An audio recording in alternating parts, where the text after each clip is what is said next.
Aujourd'hui, je vous montre comment repousser le mur des 82 ans en réactivant un levier négligé.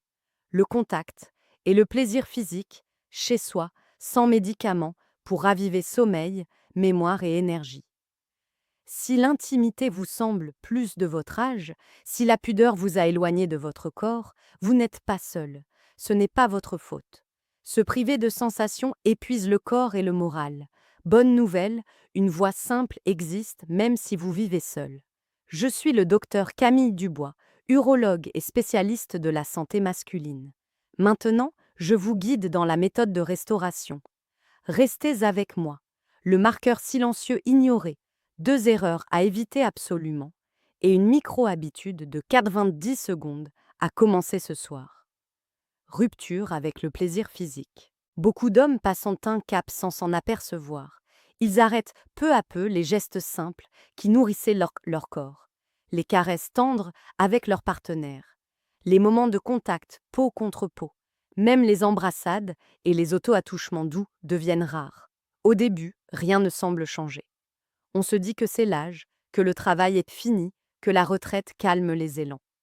Puis, l'entrain baisse, le sommeil se casse en petits morceaux. La marche devient lourde, on remet au lendemain.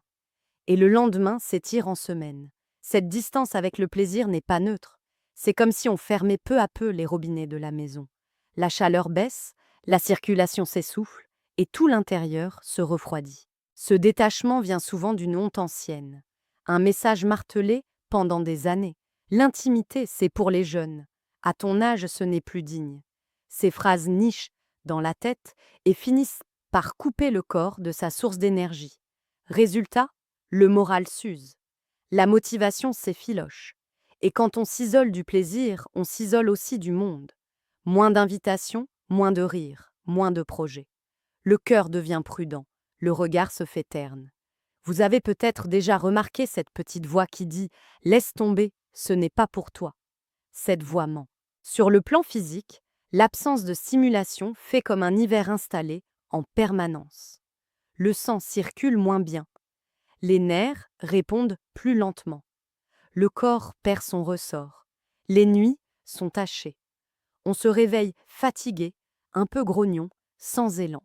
Les défenses naturelles s'affaiblissent. Les bobos durent plus longtemps. La tête tourne plus souvent. Et l'on confond cette lente érosion avec un destin inévitable.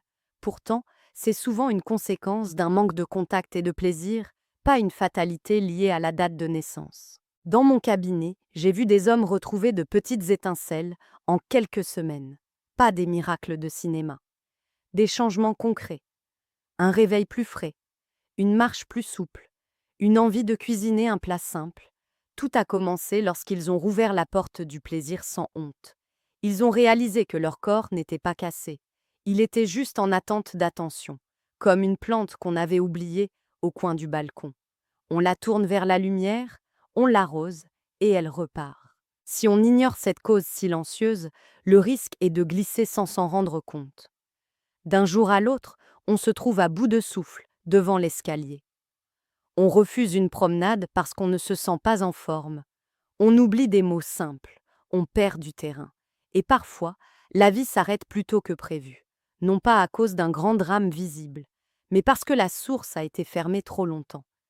Cette source, c'est le contact, la douceur, le plaisir de sentir que l'on vit encore. Vous vous demandez peut-être pourquoi ce plaisir compte tant pour la longévité et pour la force profonde du corps. Dans un instant, nous allons voir que ce n'est pas un luxe, c'est un besoin biologique. Vieillissement et importance du plaisir physique. À partir d'un certain âge, les messages du corps deviennent plus discrets. Ce n'est pas une panne. C'est comme une radio dont on aurait baissé le volume. Le corps envoie encore des signaux. Il faut juste s'en approcher, tendre l'oreille, amplifier la station. Le plaisir physique, y compris l'autoplaisir, est cet amplificateur. Ce n'est pas une fantaisie, c'est un exercice de santé. Comme la marche pour les jambes, le plaisir entretient les routes intérieures du corps. Il fait circuler le sang jusqu'aux zones qui en ont besoin pour rester vivantes. À 60 ans et plus, les os et les muscles réclament un coup de pouce. Les hormones masculines, qui soutiennent la force et la solidité, répondent mieux quand le corps est stimulé. La stimulation douce, régulière, est un signal que tout va bien, que la machine peut tourner. Elle relâche la pression accumulée, elle aide à dormir plus profondément. Elle calme le petit stress qui serre la poitrine au moment de se coucher. Elle redonne un appétit simple pour la journée. Avez-vous déjà remarqué qu'après un moment de plaisir tranquille, l'esprit se pose et les épaules se baissent? C'est un signe que la tempête intérieure s'apaise. La masturbation, pratiquée avec respect et sans précipitation, relance la circulation vers le bassin, le ventre, le cœur et le cerveau. Elle rappelle aux vaisseaux qu'ils doivent rester souples. Elle rappelle aux nerfs qu'ils peuvent encore transmettre des sensations fines. Elle envoie des messagers de bien-être qui éclaircissent les pensées. Elle soutient les hormones masculines qui aident à garder le muscle et l'ossature. Elle aide à se réveiller avec un dos moins figé, un pas plus assuré. Que cela signifie il pour votre vie à 65 ans. Cela veut dire plus d'autonomie, plus de moments de joie simple, moins de journées grises. Je pense à cet homme de 72 ans qui m'a dit « je n'ai plus envie, donc je ne force pas ». Nous avons replacé la pratique, non pas comme une obligation, mais comme une hygiène douce. Il a commencé 2 fois par semaine, sans but, sans pression, juste pour entretenir la machine. Au bout d'1 mois, il dormait mieux. Ses mains tremblaient moins lorsqu'il attachait ses lacets. Il riait plus facilement. Il m'a confié « je me sens vivant ». Voilà l'effet d'un besoin respecté. Si cette idée vous aide, faites un geste pour votre santé. Abonnez-vous, laissez un simple « je continue » en commentaire et partagez cette vidéo à un ami qui en a besoin. Nous avançons ensemble, pas à pas. Maintenant que vous voyez pourquoi le plaisir est un besoin, regardons comment il nourrit votre cerveau et votre santé mentale. Effet sur le cerveau et la santé mentale. Le cerveau aime être sollicité. Il se renforce quand on l'utilise. Le plaisir sexuel, seul ou à deux, demande au cerveau de coordonner des sensations, des souvenirs, de l'attention, du calme. Plusieurs zones s'allument comme des pièces d'une maison où l'on allume la lumière. La pièce de la mémoire, la pièce des émotions, la pièce du jugement. Quand ces pièces s'ouvrent régulièrement, elles restent propres, aérées, faciles à vivre. C'est ainsi que l'on garde un esprit vif et souple. Beaucoup d'hommes me racontent ces oublis qui piquent l'amour-propre, le mot qui échappe, le nom du voisin qui tarde à revenir, le fil d'une histoire qui se perd. Après un temps d'intimité respectueuse, ils décrivent un esprit qui s'éclaircit. Les idées s'alignent, la journée semble mieux organisée. Ce n'est pas de la magie, c'est de la circulation. Quand le sang afflue, le cerveau reçoit de quoi fonctionner pleinement. Il respire mieux, il récupère, il s'apaise. Le plaisir agit aussi comme une école du calme. Il apprend à sentir sans juger, à accueillir ce qui vient, à respirer plus lentement. Cela renforce le contrôle émotionnel. On s'emporte moins au volant. On encaisse mieux la remarque d'un proche. On traverse plus sereinement les petits tracas. Avez-vous remarqué comme la colère tombe plus vite quand le corps a reçu sa dose de douceur? C'est le signe que la tempête intérieure a trouvé une sortie. Certaines peurs reculent. La peur de ne plus être capable. La peur de décevoir. La peur de vieillir en étant inutile. Le cerveau enregistre des preuves simples de compétence. J'ai su me donner un moment. J'ai su me détendre. J'ai su reprendre contact avec ce qui me fait du bien. Ces preuves que s'additionnent et tissent une confiance nouvelle. Cette confiance rejaillit sur la prise de décision. On ose dire oui à une sortie. On ose dire non à ce qui vide l'énergie. La tête devient un allié, pas un censeur. Ignorer ce chapitre du cerveau, c'est le laisser s'endormir trop tôt. C'est accepter un rétrécissement silencieux du champ de vie. En revanche, nourrir ce chapitre, c'est garder du relief, du goût, du mouvement. Dans un instant, je vais vous montrer comment ce même élan transforme l'identité et la fierté personnelle. Restez bien avec moi, car la clé qui vient ensuite surprend presque tous les hommes. Identité personnelle et bienfaits émotionnels. À partir de 60 ans, l'identité change de décor. On a rendu les clés du travail, les enfants ont quitté la maison. Le miroir raconte une autre histoire. Dans ce nouveau décor, le plaisir peut devenir une boussole intime. Il dit « Je suis encore là ». Mon corps compte encore. Il mérite des soins. Il mérite des moments pour lui. L'autoplaisir, pratiqué avec délicatesse, n'est pas un repli. C'est une déclaration. Je me choisis, je m'écoute. Je m'offre une présence que personne ne peut m'enlever. Cette affirmation fait fondre une lourde couverture de mythes. L'idée que le désir devrait disparaître avec l'âge. L'idée que l'intimité serait ridicule quand les cheveux blanchissent. L'idée que la virilité se mesure à la performance et au nombre. Non. La virilité mûre se mesure à la qualité de présence à soi, à la capacité de ressentir sans se juger, à la tendresse que l'on se porte. Avez-vous déjà senti ce soulagement quand vous vous accordez un moment rien qu'à vous? C'est un signe de respect de soi, pas d'égoïsme. Ce respect change la manière de vivre. On choisit mieux ce que l'on mange. On boit un verre d'eau de plus. On marche 10 minutes de plus. On prend un appel d'un ami. Tout cela vient plus naturellement quand on se sent digne et vivant. Je me souviens d'Henri, 69 ans, qui s'était refermé après un deuil.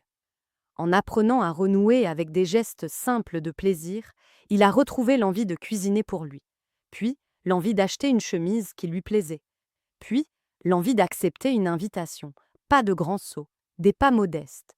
Mais chaque pas a nourri le suivant. Avec ce nouvel ancrage, la solitude fait moins peur.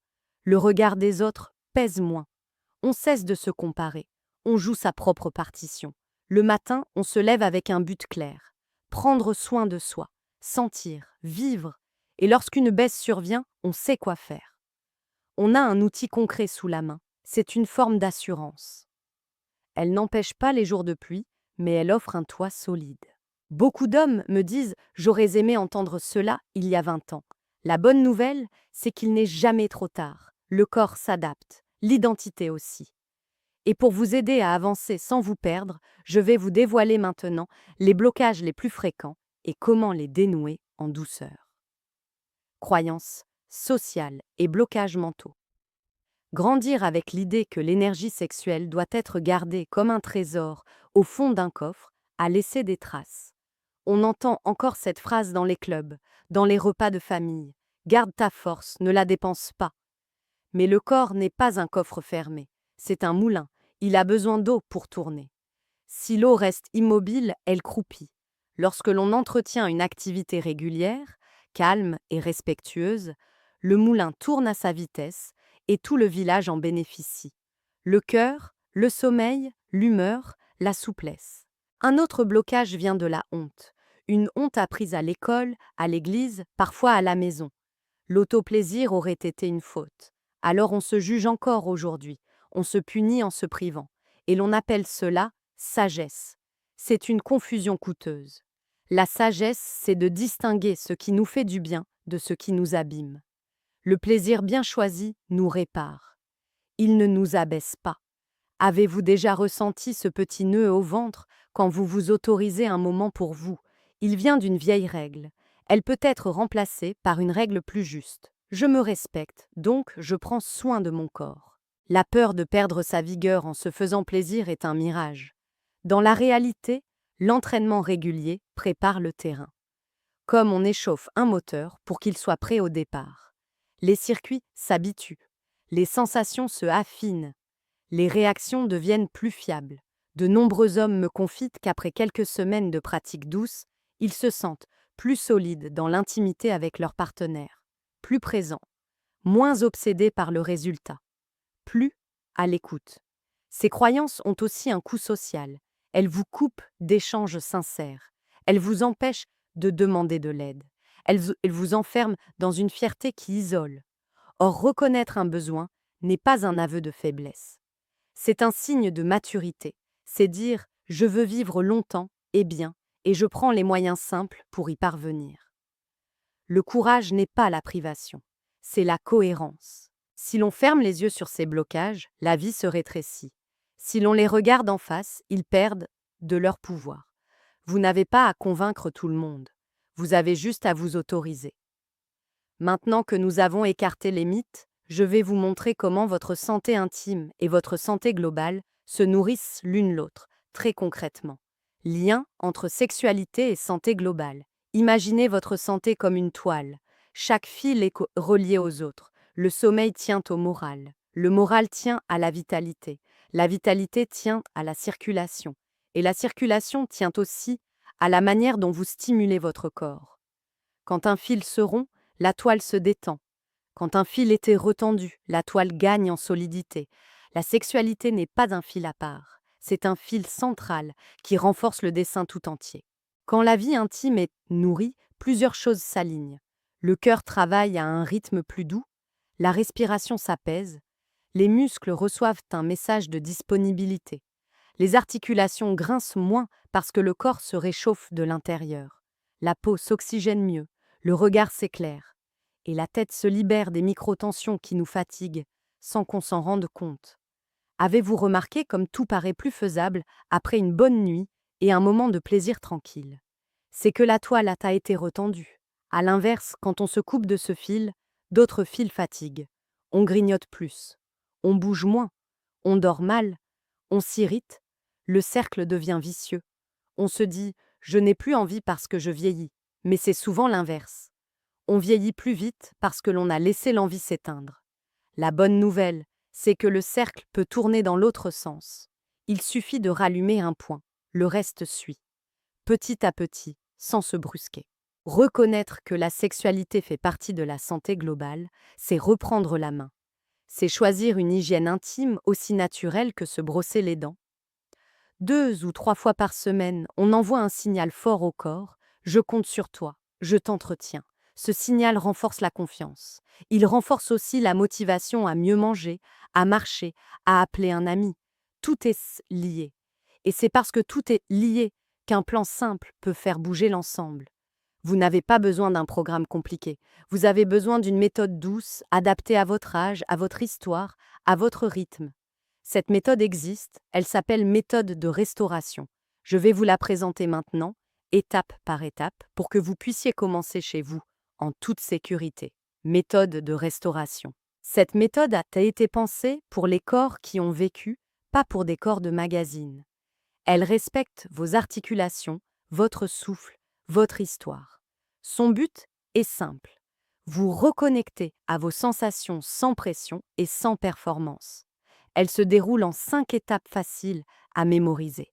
Préparation, relaxation, réveil, stimulation ciblée, intégration. Prenez ce qui vous parle, adaptez le reste. Le maître mot est douceur. Étape 1, préparation. Choisissez un moment où vous ne serez pas dérangé. Éteignez la télévision, posez le téléphone dans une autre pièce, réglez la pièce à une température agréable. Préparez une serviette propre, un verre d'eau et un lubrifiant si vous en utilisez. Asseyez-vous ou allongez-vous dans une position qui ne tire pas sur le dos. Dites-vous à voix basse « je me donne 10 minutes, rien d'autre n'est urgent ». Ce rituel envoie à votre corps un message clair. Je suis en sécurité. Étape 2, relaxation. Fermez les yeux. Inspirez par le nez, doucement. Expirez plus longuement par la bouche, répétez cela plusieurs fois. Détendez le front, la mâchoire, les épaules. Roulez lentement le cou. Étirez les doigts, des mains et des pieds. Touchez votre ventre. Sentez qu'il se soulève et se relâche. Laissez tomber le poids du jour. Aucun but, juste être là. Étape 3, réveil. Posez vos mains sur des zones que vous avez oublié de toucher depuis longtemps. Le visage, les tempes, la nuque, le torse, le ventre, les cuisses. Caressez lentement, comme si vous appreniez une nouvelle peau. Vous invitez le corps à répondre. Il n'y a rien à réussir, juste des signaux à rallumer. Vous pouvez murmurer merci à chaque zone. Cela peut sembler étrange, mais le corps comprend ce langage. Étape 4, stimulation ciblée. Approchez-vous progressivement des zones sexuelles, sans vous fixer d'objectif. Laissez la sensation monter, descendre, se transformer. Si une pensée juge, laissez-la passer comme un nuage. Revenez à la main, à la chaleur, à la respiration. Changez le rythme si vous le souhaitez. Ralentissez pour sentir davantage. Accélérez un peu si le corps le demande. Le seul guide, c'est le confort et la présence. 5e étape, intégration. Quand vous sentez que c'est suffisant, posez vos mains sur le cœur ou sur le ventre. Restez immobile 1 minute. Dites à votre corps merci pour ce moment. Accueillez les émotions qui peuvent ne venir.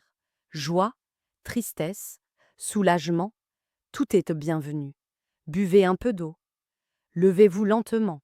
Notez en une phrase ce que vous avez ressenti. Vous ancrez ainsi la progression. Commencez petit, 10 minutes, 2 ou 3 fois par semaine, et laissez la régularité faire le travail. Dans un instant, je vais vous aider à éviter les pièges les plus courants pour que vos efforts portent vraiment leurs fruits. Défis courants et comment les surmonter.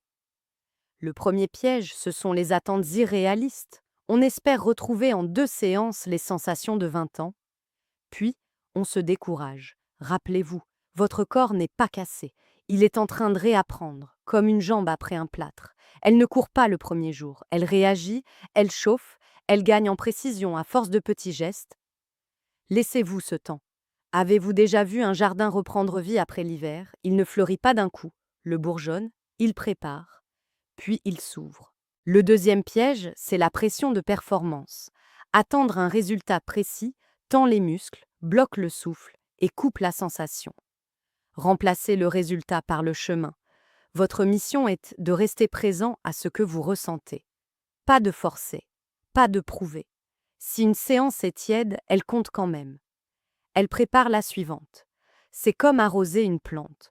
On ne voit pas la racine pousser, mais elle pousse. Le troisième piège, c'est l'irrégularité. On commence fort, puis on oublie. Fixez un rythme simple, 2 à 3 fois par semaine. Choisissez des jours précis. Mettez un rappel discret. Faites de ce moment un rendez-vous avec vous-même. Si vous ratez un jour, reprenez simplement. Sans vous gronder. La régularité, c'est le secret que tout le monde sait, mais que peu appliquent. Soyez de ceux qui appliquent. Le quatrième piège, c'est la honte. Elle vient de loin. Elle n'est pas vous. Regardez-la avec douceur. Dites-lui, je te vois. Tu as essayé de me protéger, mais maintenant je prends un autre chemin. Vous pouvez aussi changer le mot. Au lieu d'auto-plaisir, dites soin intime. Cela peut aider à apprivoiser ce moment. Et si une émotion remonte, laissez-la sortir. Les larmes libèrent, le souffle nettoie, la paix revient. Enfin, souvenez-vous de cette vérité. L'âge ne met pas fin au plaisir ni à la vitalité. Il les redéfinit. Vous n'êtes pas en train de perdre votre vie intime. Vous êtes en train de la transformer. Et cette transformation ouvre des portes. Plus de confiance, plus de clarté, plus d'envie de vivre. Le déclic arrive quand on accepte que l'on est encore digne, capable et en droit de goûter à ce que la vie offre. Ce déclic peut être aujourd'hui. Tout ce que nous avons dit jusqu'à présent montre une vérité. La santé sexuelle ne dépend pas seulement du désir, mais de la circulation, de l'énergie et de l'équilibre hormonal. Et c'est pour cela que j'ai apporté une solution naturelle qui réunit ces piliers, le PhenoPower. Vous le trouverez dans le lien épinglé des commentaires. Avec des ingrédients entièrement naturels comme l'arginine, le guarana et le zinc, vous appliquez quelques gouttes sous la langue et il agit rapidement, augmente la vitalité, apporte de la fermeté aux érections et ramène la confiance au moment H. Si vous voulez ressentir cette transformation, c'est le raccourci le plus sûr vers des résultats réels. Respirez. Vous avez le droit d'aller mieux, vous avez le droit d'éprouver du plaisir, de la douceur, de la présence à vous. Si vous vous êtes reconnu dans ces silences et ces renoncements, sachez ceci, vous n'êtes pas en retard et votre corps n'a pas dit son dernier mot. La sécurité naît quand on réouvre une porte qu'on croyait fermée. Un geste à la fois, sans se juger, sans se presser. C'est là que la peur se détend. C'est là que la vie reprend sa place. Dès le début, je vous ai promis de lever le voile sur ce mur des 82 ans. Nous avons montré que beaucoup ne partent pas à cause d'un grand nombre de maladies, mais d'une privation de contact et de plaisir qui éteint la circulation, l'élan, l'équilibre intérieur. Nous avons replacé le plaisir physique à sa juste place, un besoin, pas un caprice. Nous avons nourri la tête et le cœur. Pourquoi le cerveau s'éclaire? Pourquoi l'humeur se stabilise? Pourquoi le sommeil se répare? Et je vous ai guidé pas à pas dans la méthode de restauration pour agir chez vous, simplement avec respect. Vous savez maintenant que le changement ne tient pas à une volonté de faire, mais à de petits rendez-vous réguliers avec votre corps. Si tout cela fait écho, dites-le. Écrivez en commentaire ce qui vous a le plus aidé, même en un mot. Laissez un j'avance si vous démarrez aujourd'hui. Abonnez-vous pour ne pas perdre le fil. Partagez cette vidéo à un ami qui fait semblant d'aller bien, mais qui s'éteint doucement. Ce n'est pas de l'ego, c'est de la prévention. Chaque message que vous laissez peut être la main tendue que quelqu'un attend. Je suis le docteur Camille Dubois, urologue et spécialiste de la santé masculine. Mon rôle est de vous sécuriser, pas de vous culpabiliser. Vous avez un plan clair, une pratique douce, des croyances à remettre à leur place, et surtout, une preuve, votre dignité ne dépend pas de l'âge, mais de la façon dont vous prenez soin de vous aujourd'hui. Commencez petit, tenez le rythme, laissez les résultats parler. Et si je vous disais qu'il existe un autre facteur silencieux, souvent ignoré, après 60 ans, capable d'accélérer ou de freiner cette reprise de vitalité, bien plus que vous ne l'imaginez. Vous le découvrirez dans la prochaine vidéo.